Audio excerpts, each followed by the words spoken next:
Welcome back. Over the past few days, there has been much outrage surrounding a lack of support for national athletes representing St. Lucia in the Tokyo Olympics. Sports commentator Terry Finisterre says, indeed, support is needed for athletes, but also tangible support.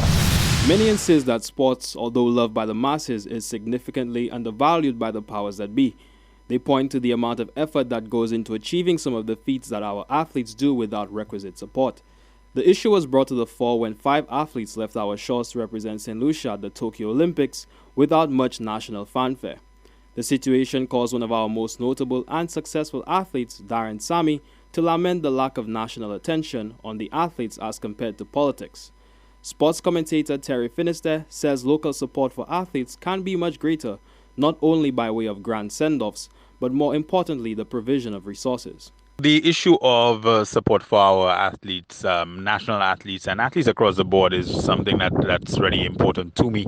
And I think we can do a lot better as a nation. We can do a lot better, not just in terms of things like sending off or greeting, returning athletes, which is fairly cosmetic. But we can do a lot better in terms of the tangible support and the resourcing of our young, talented people, whether it be in terms of improving their nutrition, showing up at their various competitions to support them in numbers, which is unfortunately just not really the case at present, showing off their exploits, getting them the kind of support that they need, whether it be via academics or, as I said, nutrition, transportation, so many basic needs that some of our athletes have that are presently unmet. Finisterre emphasizes that it is important to celebrate the good that national athletes continue to do and not only focus on sports when something negative occurs. All too often, we only really talk about sports when it's something that is controversial or something that is a crisis situation. And there's so much to celebrate. There's so much great stuff happening. Just over the last couple of days, we've had a number of St. Lucian cricketers going off to compete at various levels or to go off to camps at various levels. And that's something that's already hardly talked about. Unfortunately, we have several St. Lucian footballers who are playing professionally, and probably the largest number of young St. Lucian footballers that we've ever had playing professionally, internationally, and that's those are things that are just not sufficiently talked about and sufficiently celebrated. St. Lucia's Olympic team includes 2 sailors, Stephanie Devaux-Lavelle and Luc Chevrier, 2 swimmers, Jean-Luc Zephyr and Michaeli Schalmine, and most notably, Laverne Spencer, who will be competing in the women's high jump. For the Hot 7 Nightly News, I am Kareem Nelson. Endorsed SLP candidate for Micoud North, Jeremiah Norbert, says he believes he will bring the seat home to his party. Norbert, who recently lost a limb in a motorcycle accident, says while there have been many challenges, he is confident that he will overcome. Newcomer on the election scene on a St. Lucia Labour Party ticket, Jeremiah Norbert is hoping to unseat the incumbent Gil Rigobert in the Micoud North constituency. Norbert left a career as a law enforcement officer to join elective politics. On November 15, 2020, Norbert was endorsed by the SLP, and months later in February, he was involved in a motorcycle accident where he lost his right leg. Despite this, Norbert says he has never given up and he is poised to win his seat. I'm very confident that I'm going to remove the incumbent this time. And when I'm elected this time, I can assure the people of Micoud North that for the first time, well, I should not say for the first time, but I mean we've waited for a long time to see that everybody gets a piece of a pie. We've waited a long time to see that equity is restored in the constituency. And I can assure the people of Micoud North that equity is going to be restored. We are going to see our young people who are on the roadsides, on the blocks, we are going to see them start getting employed, start getting jobs. And this is what it's about empowering people, not about brick and mortar politics. So I can assure my people that this time around that they're going to see the empowerment of people take priority in Micoud North. It's about the people, putting people first. Norbert says while there have been physical challenges, he remains determined to do what he believes is his destiny. He says once elected, he will ensure that he does everything in his power to keep his constituents satisfied. As is expected, naturally, with the loss of a limb, you're going to face certain challenges. And I've faced certain challenges. I mean, I had to learn to readjust, readapt. I mean, life has changed for me in some ways. But as it relates to the support from my party and that of my constituents, this is what has kept me going. The support has been overwhelming. I really can and truly cannot complain about anything right now.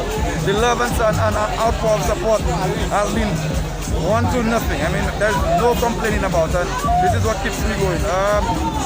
As it relates to the challenges and discrimination, fortunately for me, I've not had any situation, I've not found myself in a situation where I've felt discriminated against. But I know that this is a challenge and a problem that people with disability face. And I'd like to take this opportunity to encourage other people to understand that at any given point, any second, it takes 1 second for somebody to become disabled. With 14 more days to the next general election, tensions are rising and all eyes are set to see who will emerge victorious at the various polls. Genevieve Gonzague, Hot 7 TV, Election Central.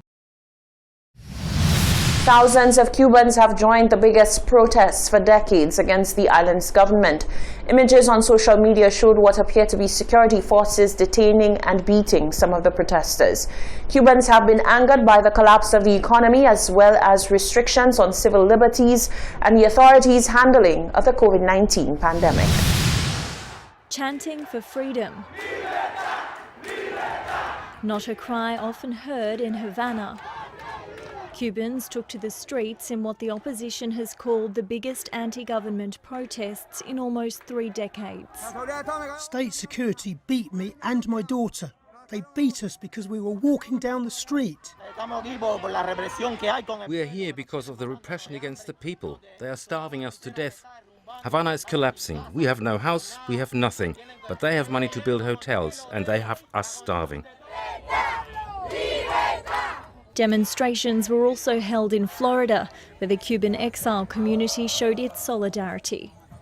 Cuba's president has blamed the United States for the unrest, laying down a threat for anti-government protesters. We came here to show, together with the revolutionaries of this town, that here the street belongs to the revolutionaries. No worm or mercenary will claim the streets, and if they provoke us, without violating their constitutional rights, we will confront them. Words spurring on supporters of the communist government, some taking it upon themselves to surround and detain those demonstrating, while others staged counter-protests. We are defending what we did 60 years ago, that this is ours, that it has cost many lives, that capitalism will never come back here again, and that these mercenaries, paid by the empire, will never again take our streets. They will have to kill us all first. Demonstrations of this kind are rare in Cuba, but as the country reports a record number of coronavirus infections, tensions are boiling over and cries for democracy are growing. Tanya Dendrinos, BBC News. Stay with us, there's more news after the break.